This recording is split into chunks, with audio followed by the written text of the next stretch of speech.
ವಾಯುಪಡೆಯಲ್ಲಿ ಭಾರತ ಸಿಂಹಗರ್ಜನೆ, ಎದುರಾಳಿ ಚೀನಾವನ್ನೇ ಹಿಂದಿಕ್ಕಿದ ಇಂಡಿಯಾ. 4ನೇ ಸ್ಥಾನಕ್ಕೆ ಚೀನಾ, 3ನೇ ಸ್ಥಾನಕ್ಕೆ ಜಿಗಿದ ಭಾರತ. ವಿಜಯ ಕರ್ನಾಟಕ ವೆಬ್ ವೀಕ್ಷಕರಿಗೆ ನಮಸ್ಕಾರ. ನಾನು ಶಿವಮೂರ್ತಿ ಸೊರಬ. ಆಪರೇಷನ್ ಸಿಂಧೂರ ಮೂಲಕ ತನ್ನ ಶಕ್ತಿಯನ್ನ ಜಗತ್ತಿನ ಮುಂದೆ ಪ್ರದರ್ಶನ ಮಾಡಿದ್ದ ಭಾರತೀಯ ವಾಯುಪಡೆ ಇದೀಗ ಹೊಸ ಮೈಲುಗಲ್ಲು ಸಾಧಿಸಿದೆ. ಎದುರಾಳಿ ಚೀನಾಗೆ ಸೆಡ್ಡು ಹೊಡೆದು ಮುನ್ನುಗ್ತಾ ಇದೆ. ಏಷ್ಯಾದ ಆಕಾಶದಲ್ಲಿ ಹೊಸದೊಂದು ಶಕ್ತಿಯ ಉದಯವಾಗಿದೆ.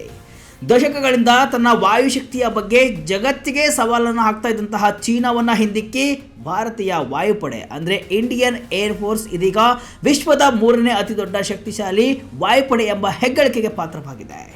ಹೌದು, ನೀವು ಕೇಳಿದ್ದು ಸರಿ. ನಮ್ಮ ಭಾರತೀಯ ವಾಯುಪಡೆ ಈಗ ಜಗತ್ತಿನ ಟಾಪ್ 3 ಪಟ್ಟಿಯಲ್ಲಿದೆ. ಈ ಮಹತ್ವದ ಘೋಷಣೆ ಮಾಡಿರೋದು world directory of modern military aircraft ವರದಿ. ಜಗತ್ತಿನ 103 ದೇಶಗಳ 129 ವಾಯು ಸೇವೆಗಳ ಸುಮಾರು 48,000 ವಿಮಾನಗಳನ್ನು ಕೂಲಂಕುಷವಾಗಿ ಪರಿಶೀಲಿಸಿ ಈ ಪಟ್ಟಿಯನ್ನು ಸಿದ್ಧಪಡಿಸಲಾಗಿದೆ. ಹಾಗಾದರೆ ಟಾಪ್ 1, ಟಾಪ್ 2 ಸ್ಥಾನದಲ್ಲಿ ಯಾವ ದೇಶಗಳು ಇವೆ? ಭಾರತಕ್ಕೆ ಎಷ್ಟು ಸ್ಥಾನ? ಈ ಶ್ರೇಯಾಂಕವನ್ನು ನಿರ್ಧರಿಸುವ ಮಾನದಂಡವಾದರೂ ಏನು? ಡೀಟೇಲ್ ಆಗಿ ನೋಡೋಣ.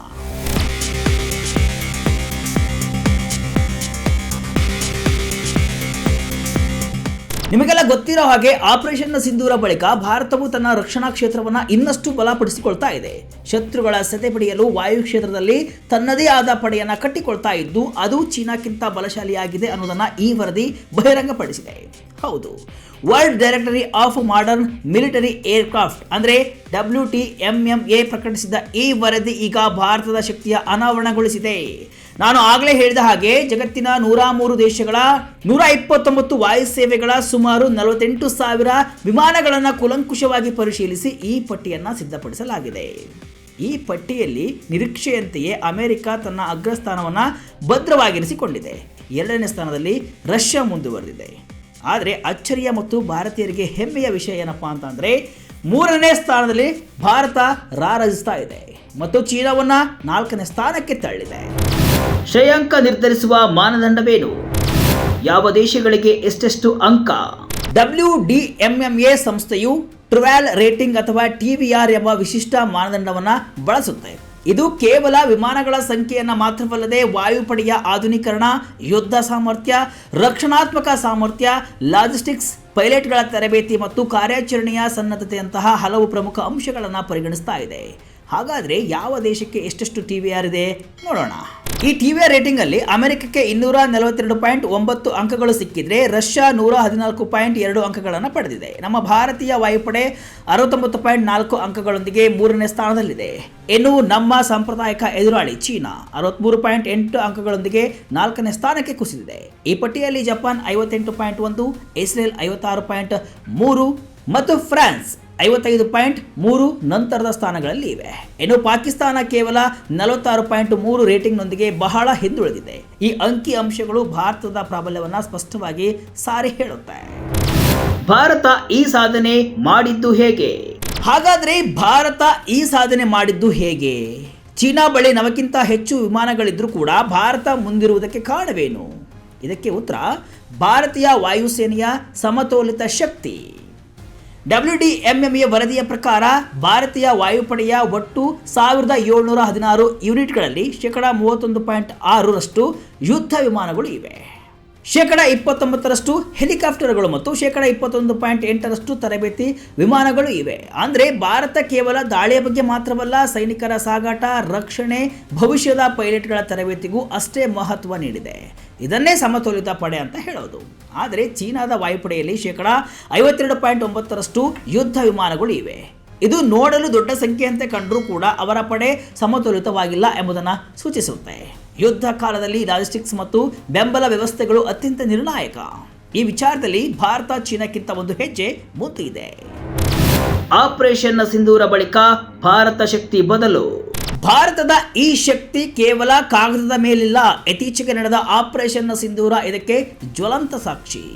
ಜಮ್ಮು ಮತ್ತು ಕಾಶ್ಮೀರದ ಪಹಲ್ಗಾಮ್ನಲ್ಲಿ ನಡೆದ ಭೀಕರ ಉಗ್ರರ ದಾಳಿಗೆ ಪ್ರತೀಕಾರವಾಗಿ ಭಾರತೀಯ ವಾಯುಪಡೆಯು ಪಾಕಿಸ್ತಾನ ಮತ್ತು ಪಾಕ್ ಆಕ್ರಮಿತ ಕಾಶ್ಮೀರದಲ್ಲಿರುವ ಉಗ್ರರ ಮೂಲ ಸೌಕರ್ಯಗಳ ಮೇಲೆ ನಿಖರವಾದ ವೈಮಾನಿಕ ದಾಳಿಯನ್ನು ನಡೆಸಿತು. ಈ ಕಾರ್ಯಾಚರಣೆಯು ಭಾರತದ ವಾಯುಪಡೆಯ ನಿಖರತೆ, ವೇಗ ಮತ್ತು ಗಡಿಯಾಚೆಗಿನ ಗುರಿಗಳನ್ನು ನಾಶಪಡಿಸುವ ಸಾಮರ್ಥ್ಯವನ್ನು ಜಗತ್ತಿಗೆ ತೋರಿಸಿಕೊಟ್ಟಿತ್ತು. ಇದು ಭಾರತದ ಹೆಚ್ಚುತ್ತಿರುವ ವಾಯು ಪ್ರಾಬಲ್ಯಕ್ಕೆ ಹಿಡಿದ ಕನ್ನಡಿಯಾಗಿತ್ತು. ಇಷ್ಟೇ ಅಲ್ಲ, ಭಾರತೀಯ ವಾಯುಪಡೆ ನಿರಂತರವಾಗಿ ತನ್ನನ್ನು ತಾನು ಮೇಲ್ದರ್ಜೆಗೆ ಏರಿಸಿಕೊಳ್ತಾ ಇದೆ. ಸದ್ಯ ನಮ್ಮ ಬತ್ತಳಿಕೆಯಲ್ಲಿ 4.5ನೇ ತಲೆಮಾರಿನ ರಫೇಲ್, ಸುಕೋಯ್ Su-30 MKI, ಸ್ವದೇಶಿ ನಿರ್ಮಿತ ತೇಜಸ್ ಮತ್ತು ಮಿರಾಜ್ 2000ದಂತಹ ಅತ್ಯಾಧುನಿಕ ಯುದ್ಧ ವಿಮಾನಗಳು ಇವೆ. ಇತ್ತೀಚೆಗಷ್ಟೇ ಹಳೆಯ MiG-29 ವಿಮಾನಗಳನ್ನು ನಿವೃತ್ತಿಗೊಳಿಸಿ ಹೊಸ ತಂತ್ರಜ್ಞಾನಕ್ಕೆ ಭಾರತ ತೆರೆದುಕೊಳ್ತಾ ಇದೆ.